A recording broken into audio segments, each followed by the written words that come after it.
Well, hey, my name is Tim Senff. If we have never met before, I am the community pastor here at Crossroads Mason, and I want to tell you about the highlight of my week this past week. It was actually this past Sunday afternoon when I attended the funeral of a good friend. Some of you are probably thinking, that's really strange. I didn't say it was the happiest day of my week. I said it was the best, and here's why.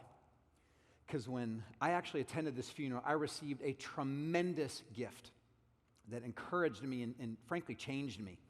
And it's a gift that I want to give to you. This funeral was for a friend whose name is Mike Hipp. And Mike and I got to know each other 5 years ago. We went to the first man camp together. The man camp that we went to was in the middle of February. It was crazy. We got there, it was 5 degrees. When we woke up, our tent had 3 inches of snow on it. It was coming down into our face. I was just happy we survived the thing. It was the first time Mike had engaged in anything with Crossroads, really. And he actually then started growing in his faith after that time.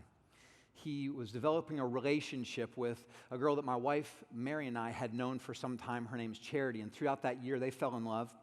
And they eventually got engaged. And then I had the privilege of performing their wedding. It wasn't long after their wedding then that Mike was diagnosed with stage 4 cancer. And he fought that cancer for a few years. And it wasn't until a few weeks ago that Mike passed. So this past Sunday, I had the privilege of doing Mike's funeral. And as I sat there, I was blown away at person after person who would stand up and talk about how their life had been impacted by Mike. See, Mike came into a life-changing relationship with Jesus through our church. And it changed everything for him. He developed friendships that he'd never had before. It changed how he spent his time and his priorities. And so person after person stood up and said, I saw Mike's sense of humor, and it changed me. I saw how Mike served people. I saw how he laid his life down for his wife, how he was all in, and it deeply, deeply impacted me. I kept saying to myself, gosh, I want to be a better man. I want to live like Mike. Everybody, when we left the funeral, got a wooden coin like this. It says, live like Mike. And this week, I've been having this in my pocket. And whenever I've gotten my keys out of my phone, I've just said, gosh, I want to live like Mike. I have this weird philosophy.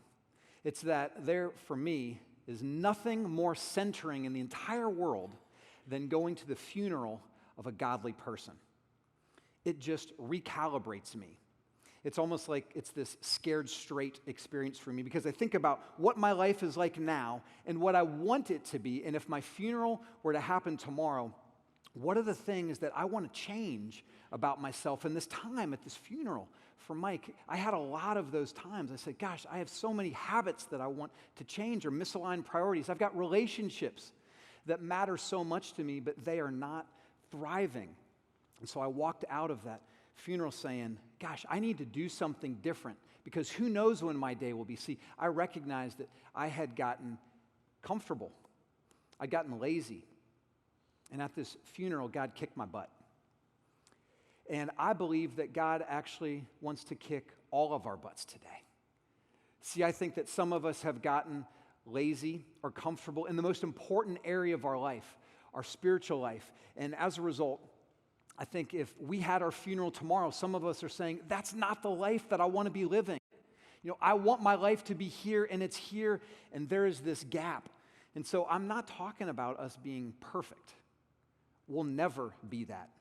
But I'm talking about having the kind of life where we live with no regrets, where we squeeze the juice out of life, where our life will end with a Mike Hipp type funeral. That's what I want for me, and that's what I want for all of us. So I want to invite God to join us in our time right now and just to help us understand how we can have more of that life. Let's pray.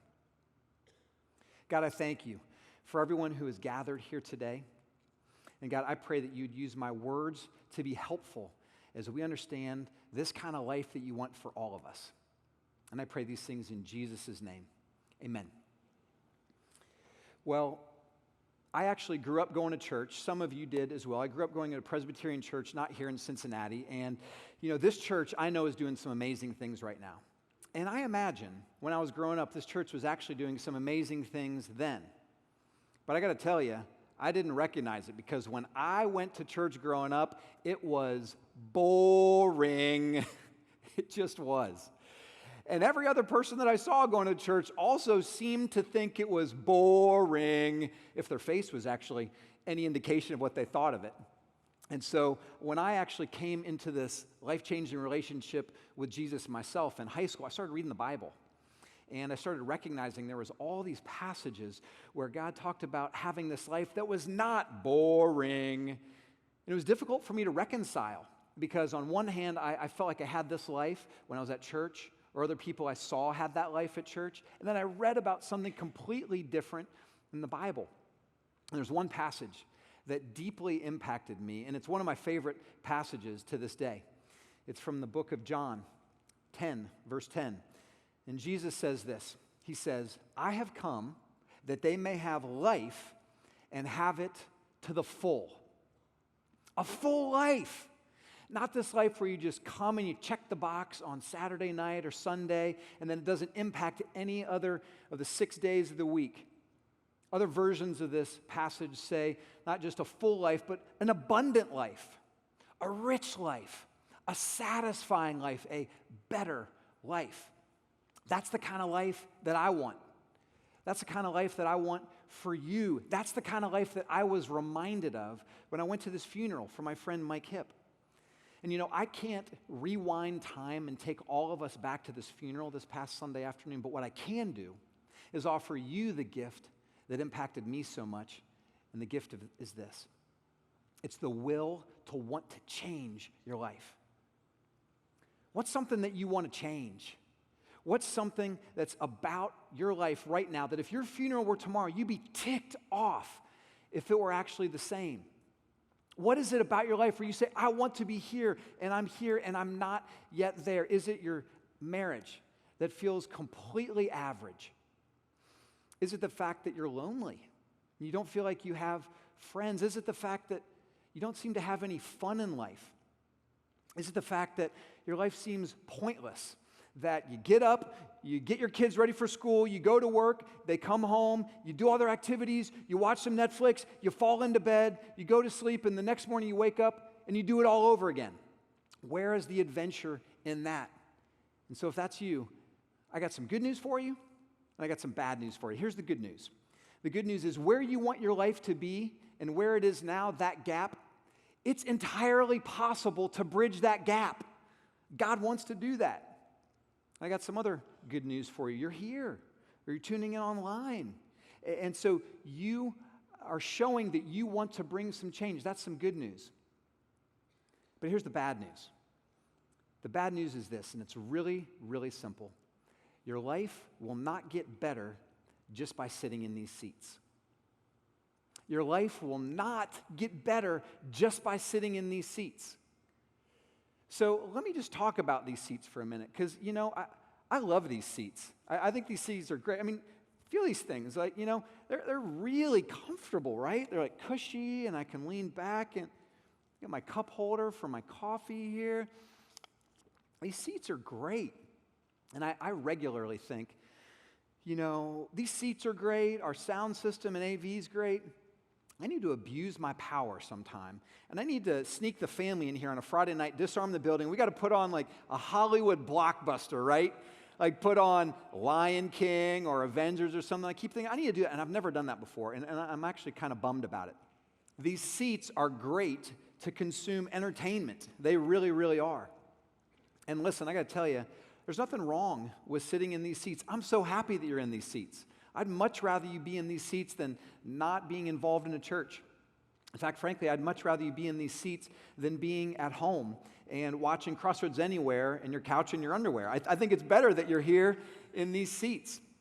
And I hope that you actually get a lot out of these, the time that you're in these seats. I hope that the music, it encourages you. I hope the messages inspire you. And you know, I'm happy when people are sitting in these seats. You know, we had actually more people last weekend sit in these seats than any other time in the history of Crossroads Mason during August. 11:15 service, we had people all over the upper balcony. It makes me happy when people in these seats are in these seats. And yet, your life will not get better just by sitting in these seats. The only way that your life is going to get better, the only way your life is going to be the type of rich, abundant, full, and satisfying life that Jesus talks about, the only way that our life is going to be the type of life where we have a Mike Hip type funeral is if we actually make a choice to get up out of these seats and we decide to take steps towards our own growth. And you know what? That can look a lot of different ways. But first, I want to comment to some of the people who are new around Crossroads. You know, maybe you're new and you've not been coming here for a while, and if you actually rewind your life, you say, you know what, I actually was sitting in my seat a long time at home, and it's probably more comfortable than these seats. It's probably a couch or a recliner, and yet you recognize the discomfort with your current life was greater than the comfort of you sitting in these seats, and so you actually had the courage to say, I got to get out of this seat. And you took some steps to come to Crossroads. And I just want to say, well done. Well done. I'm proud of you. And I imagine that some things are actually beginning to change for you. And yet, here's what I want to tell you. If you're new here and you're just sitting in these seats, I want to tell you, just by sitting in these seats, it's not going to get you as far as you want to go. You're going to have to make a choice to get up out of these seats and take some steps. Now, some of us are not new. Some of us have been here for some time. We've maybe been here for a few years or 5, 10, 15, 20 years, and we love these seats. And these seats have become really, really comfortable. And yet, we actually haven't done much beyond just sit in these seats. And I just want you to know, I want more for you than that. And I want you to be encouraged to get up out of these seats and take some next steps toward your own growth. Listen, this doesn't have to be just part of some Crossroads sponsored initiatives, though I think we've got a lot of great next steps to do that. I want to encourage you to get out of your seat and to be part of how your life can change.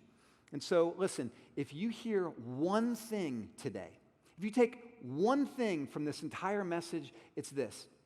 If you want a better life, get out of your seat.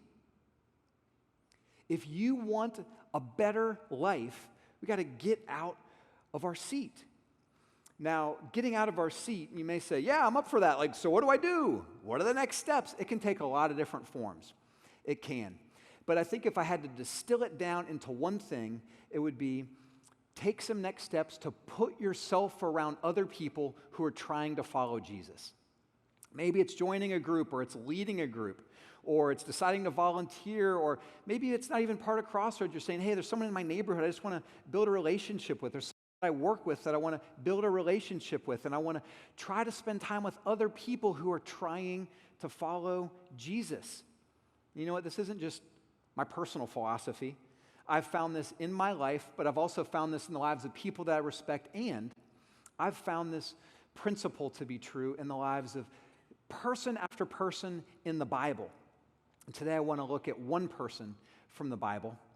His name is Peter. Now, if you don't know much about Peter, Peter is a well-known character in the New Testament. He's one of Jesus' 12 disciples.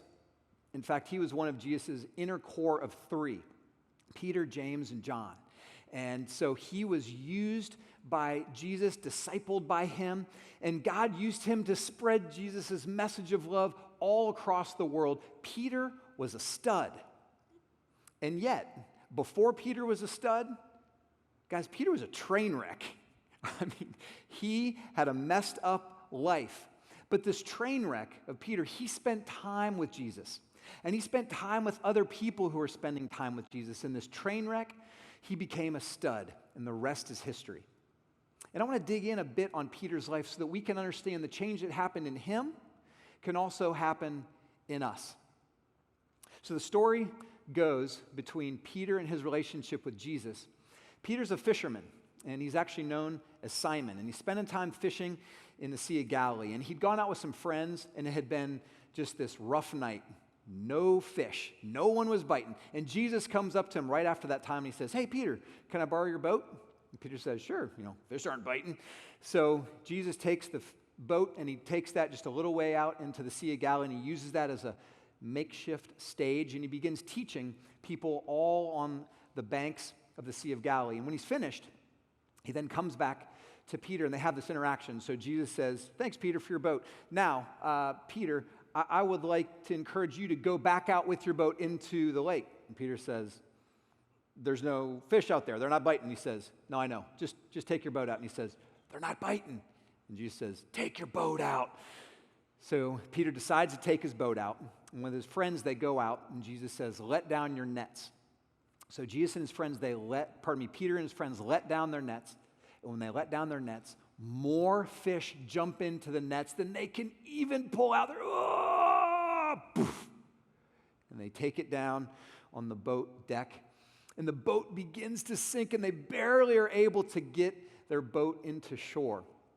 And so Peter and his friends, they recognize, that was different. That was a miracle. And so they decide, this guy is different. He's a miracle worker. I want to follow him. So we pick up the story in Luke chapter 5, verse 11. It says, so they, Peter and his friends, pulled their boats up on shore. They left everything, and they followed him. See, Peter was in his seat. He was just in his seat, hanging out, being a fisherman in the middle of the Sea of Galilee. Life was fine, but then Jesus comes and he sees how this actually would change, and so he gets up out of his seat and he takes some next steps. He aggressively goes for it. He follows Jesus. So think about this. There's a short span of time, and Peter knows Jesus just for a few hours, I would imagine. And then after this miracle, Peter begins to follow him. I think it's not a far stretch to imagine Peter must not have been very happy with his life. And so he said, I see a better life over here following Jesus. I'm going to do that. I think a lot of us can relate to that right now. We think, I'm not happy with my life. I'm not happy with my job or with my finances or with my friendships or parenting with my kids. I'm not happy with this addiction or this health or this strained relationship that I have with my parents or someone that I love so much. See, when we make the decision to get out of the seat and to take steps to grow spiritually, it's all about putting ourselves around Jesus. Now, some of you are saying, okay, makes sense, kind of, but Jesus isn't walking here on the earth, so how can I put myself around Jesus? Here's the answer. Matthew chapter 18, verse 20. Jesus says this, for where 2 or 3 are gathered in my name, there am I among them. We can be around Jesus by being around other people who are trying to follow Jesus. Jesus is there amongst us and with us. I don't know how that metaphysically happens, but it does. So to have a better life, we need to put ourselves around other people who are trying to follow Jesus. Now, something else you need to know, following Jesus, it's not this instantaneous night to light and now I'm bright type of thing. It doesn't happen that way. It's slow. It's gradual. It's steady. That's what's happened in my life and every other person I respect spiritually. See, continuing to put ourselves around other people who are stumbling their way toward Jesus, and then good things just happen. So back to Peter.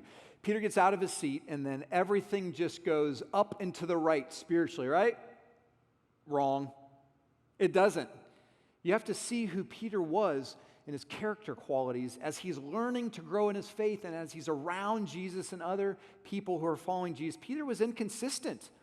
I mean, Peter was a wild child, up and down, hot and cold. Sometimes he's stepping out of a boat on the Sea of Galilee, and Jesus is there standing, and Jesus says, come to me. And Peter has the faith to walk on the water towards Jesus. It's amazing. And yet other times, he's so inconsistent that in Jesus' greatest time of need, Peter denies him 3 times. He's inconsistent. He's also disrespectful. One time, Jesus is spending time with his disciples, including Peter, and he says, I'm about to get arrested. I'm about to be beaten, crucified. And Peter doesn't like that. And so he rebukes Jesus. Listen to their interaction, Matthew 16, verse 22. Peter took him, Jesus, aside and began to rebuke him. Never, Lord, he said, this shall never happen to you. I know that Peter's heart was in the right place, but I'm not the sharpest knife in the spiritual butcher block, but I think reprimanding the Son of God probably not going to go real well. So look at Jesus' response, the next verse.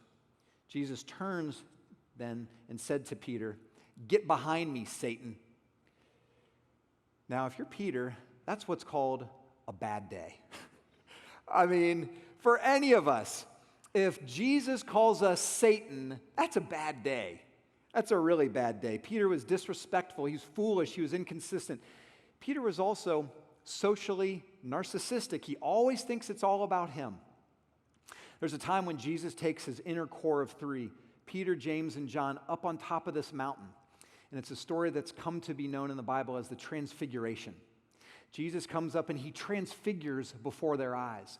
Jesus' face, it becomes bright. All his clothes become white and he's glowing. And if that's not enough, then two of the great heroes of the Jewish faith begin to appear. It's Moses and Elijah. It's a crazy scene. And then Jesus, Moses, and Elijah begin having a conversation, the three of them. And Peter's there checking this out. So just imagine, try to put yourself in history here. Imagine you're a sports fan, if you will. And so you're thinking about this and you're saying, all right, there's Babe Ruth and there's Michael Jordan and there's Tom Brady and they're all talking sports. And you're just there, you're like, wow. Or you're a history buff and you got Winston Churchill and Martin Luther King and Gandhi and they're all just talking. You're like, wow. And so what would you do if there's this triumvirate of greatness here having a conversation? What would you do? You'd listen. You'd shut your mouth and you'd listen. Not Peter. Peter decides he's going to interrupt their conversation with this random question. Matthew 17, verses 3-5 from the Message paraphrase. Then they realized that Moses and Elijah were also there in deep conversation with him, Jesus. Peter broke in. "Master, this is a great moment. What would you think if I built 3 memorials here on the mountain? One for you, one for Moses, one for Elijah?" While he was going on like this, babbling, a light, radiant cloud enveloped them. And sounding from deep in the cloud a voice, "This is my son, marked by my love, focus of my delight. Listen to him." Basically, God says, "Hey, Peter, shut up. Shut up, zip it." But wait, Jesus, Elijah, zip it. But what about this, Elijah? Just zip it, zip it. Peter is socially narcissistic and impulsive. He's inconsistent. He's disrespectful. St. Peter wasn't always a saint. Peter had issues. You know what I would call Peter during these early formative years of spending time with Jesus and spending time with those who were trying to follow Jesus? You know what I'd call Peter? I'd call Peter normal. Peter was normal, just like you. He was normal, just like me. Peter had issues, just like you. Peter had issues, just like me. But you know what?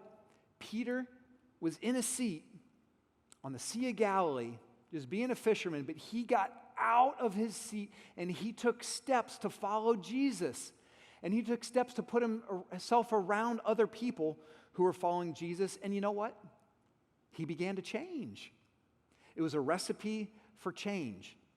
We read later in the Bible in a book that Peter authored himself, 1 Peter 2:13, Peter said this, "For the Lord's sake, submit to all human authority." That's a different Peter.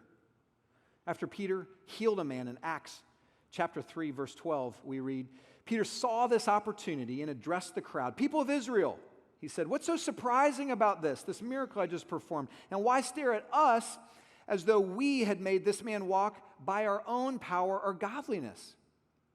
That's a different Peter. In 1 Peter 5:5, Peter says, "Be clothed with humility, for God resists the proud, but gives grace to the humble." That's a different Peter. This Peter who got out of his seat, he is now different. This guy who reprimands Jesus, he now understands authority and submission. This guy who felt the need to interrupt Jesus and Moses and Elijah, he is now a man of humility who, when he performs a miracle, he says, "Don't give me credit, give God credit." This man who is often impulsive and immature, he's now a man of prayer. This guy who was socially narcissistic and inconsistent and denied Jesus 3 times, he became the father of the Christian faith. If Peter can change, so can we. But here's my point. Here's my point. The change in Peter only happened as he got out of his seat and he began to put himself around Jesus and around other people who are also trying to follow Jesus.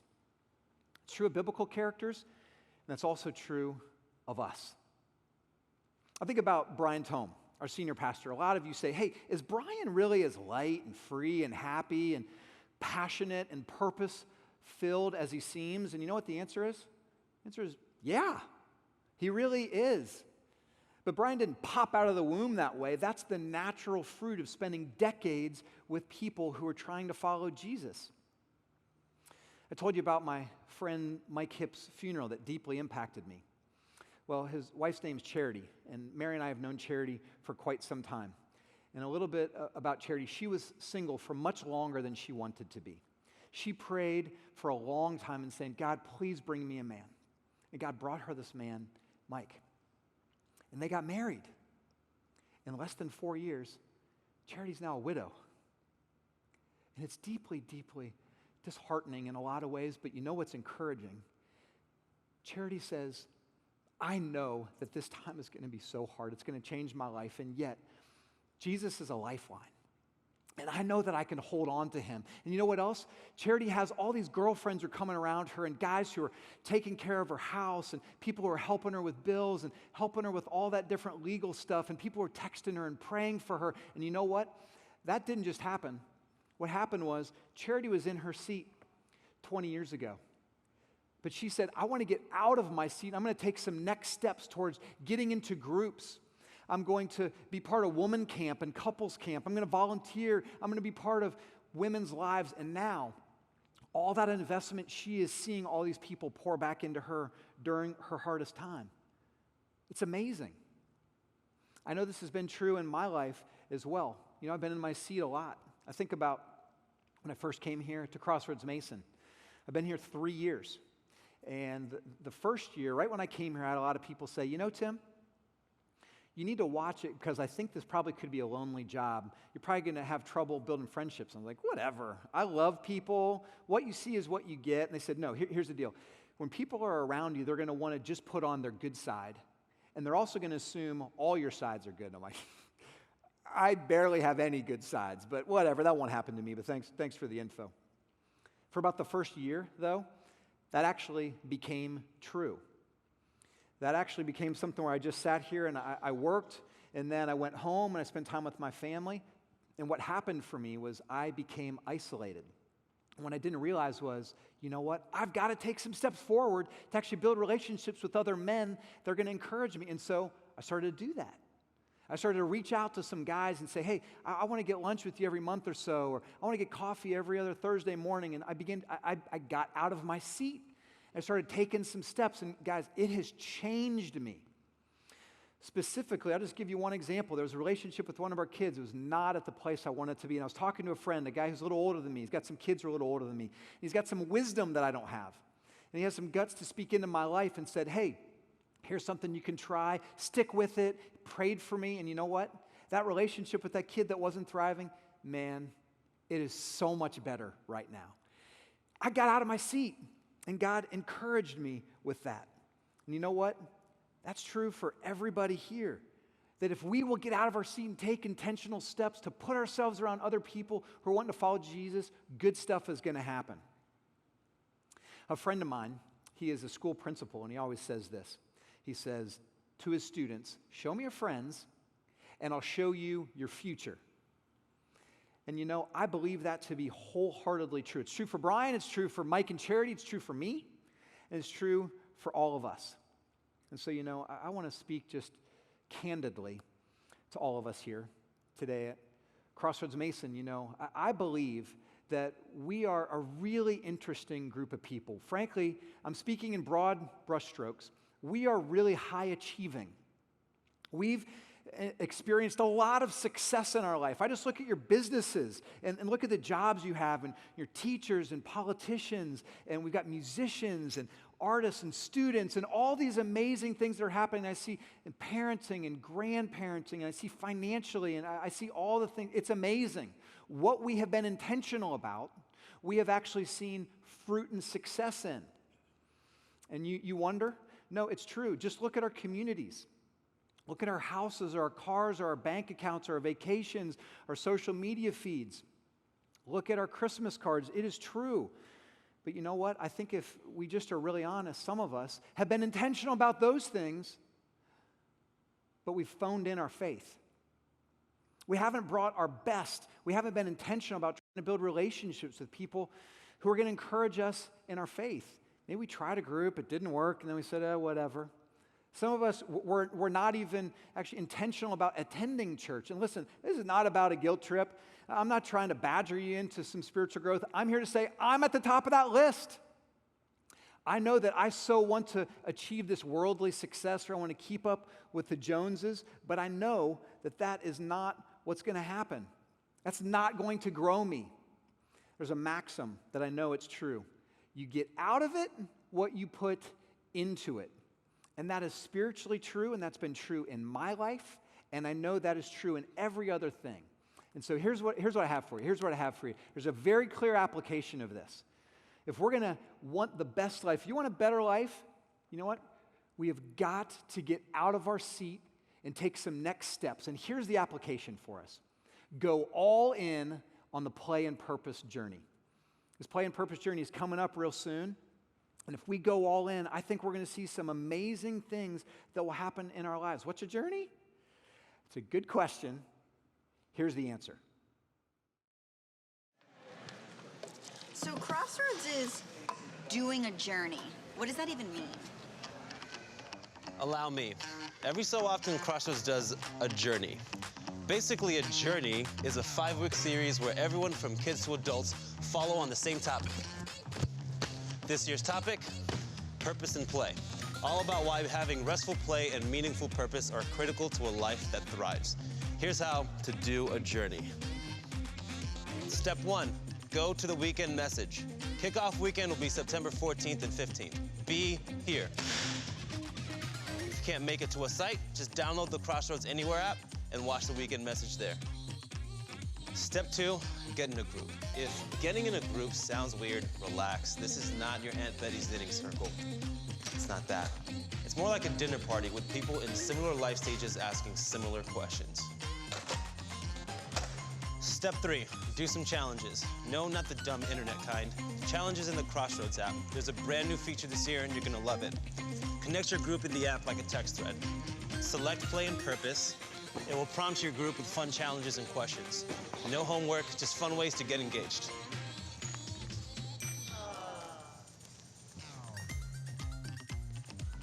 So, to recap, do the journey. Is he making fun of my air quotes? Dude. Oh, I love that. It's like Dollar Shave Club or something, right? So listen, play and purpose journey. It's going to be amazing, guys. There are 3 components.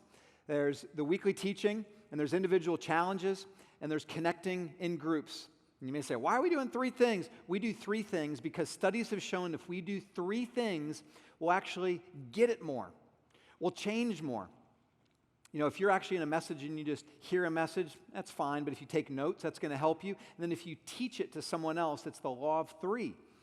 You see it if you want to lose weight. If you want to lose weight, you don't just watch what you eat. You actually read about nutrition, you count your calories, and then you have accountability like Weight Watchers.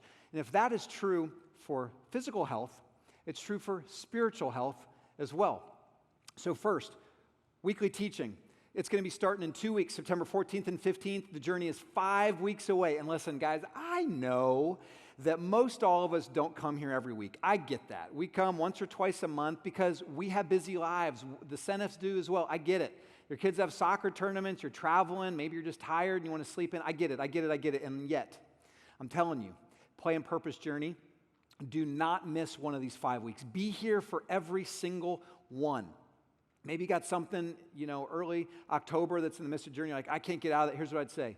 Break that commitment and make sure you're here. Or if you can't do that, then make sure you catch up online. So weekly teaching. Number 2, individual challenges. We're going to have some great challenges. We've got these sweet paper guides that we're going to be giving, and you can get those in weekend services coming up here. And this is our best creativity, our best strategy going to this. And I'm really excited to engage with God personally with these paper guides, these journals, and we're also going to have opportunities in the app. And then third, and most importantly, it's connecting in a group. It's about the small group. Guys, this is where all the magic happens. Listen, I'm telling you. You can come to the weekly teaching and you can sit in these seats, but your life is not going to change. You can even do the individual challenges, and I think your life will change some, but where it's all going to come together is when you actually choose to get out of your seat and you take some steps to get into a group. Listen, we're going to have fun challenges as part of the group and some different things. There's some surprises. You're going to like it. And our groups are only for 4 weeks. You may say, the journey's 5 weeks, but there's only 4 weeks of groups. Yes, the journey starts on September 14th, 15th. And groups are not going to begin, though, until after week 2, after September 22nd. So you got more opportunity to get into groups. You know, I can't guarantee you that you're going to meet your best friends in these groups. I can't. You know, maybe, frankly, some of the people will be odd. That could happen. And yet, best case scenario, you can meet some of the best friends of your life. I know that happened. We were part of a neighborhood journey group, and I'm getting breakfast with one of those guys, Luke, this week. And another friend, Jay, that I get together with regularly. This can happen. I want this for you. And so here's my question to you. What if you're 5 weeks away from a transformed life? What if you are 5 weeks away from having a full and abundant life? What if you're 5 weeks away from having the friendships that you've always wanted? What if you're 5 weeks away from having the type of life that you've wanted to have, that if you died tomorrow, you would fill that gap? What if we're 5 weeks away from what you've always wanted here, of making this big church small? It's possible. It's possible. And maybe you say, gosh, you know, I don't think the journey's for me. And you know what? If that's true, that's fine. I'm totally cool if you don't do the journey. But I'm challenging you. Whatever you do, your life is not going to get better just by sitting in these seats. We've got to get up.